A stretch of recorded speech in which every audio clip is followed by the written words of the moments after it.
Bado niko bai na sasa niko wajumbe Kabu. Habari yako dada? Nzuri.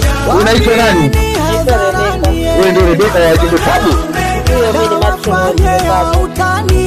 Hapa bali tumepita na sisi mchongo wetu ni Oktoba kufiki. Wewe kama mwanadada, mwanamama, tuelekea uchaguzi Oktoba, nini ushauri wako kwa kina mama na kina dada na vijana wa Tanzania?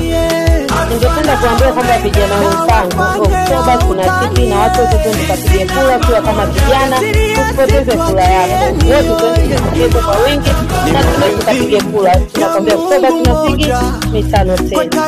Swali langu la pili, unawashauri nini vijana ambao wanaingia kwenye mfumo wa kuhamasisha machafuko na vitu vingine ambavyo vitavunjika amani? Nini ushauri wako vijana wa Tanzania na bai yote hapa?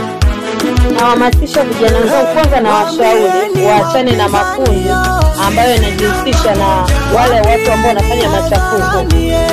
Yaani waachane na yale makundi, kwa sababu yale makundi yanafanya machafuko. Hapo kitu kingine wanaharibu vijana wengine. Tufanye kazi vile vile, tusikize Mama Samia anasemaje, lakini kuzingatia zaidi kila mtu ndiye akapige kura. Kura yako ndio itakayokufanya wewe ujue kwamba hapa nilifanya vizuri au nilifanya vibaya, kuliko kupata makundi ambayo sio sahihi. Asante sana mama wa wajumbe Kabu. Asante sana. Nimefurahi kuongea na wewe sana.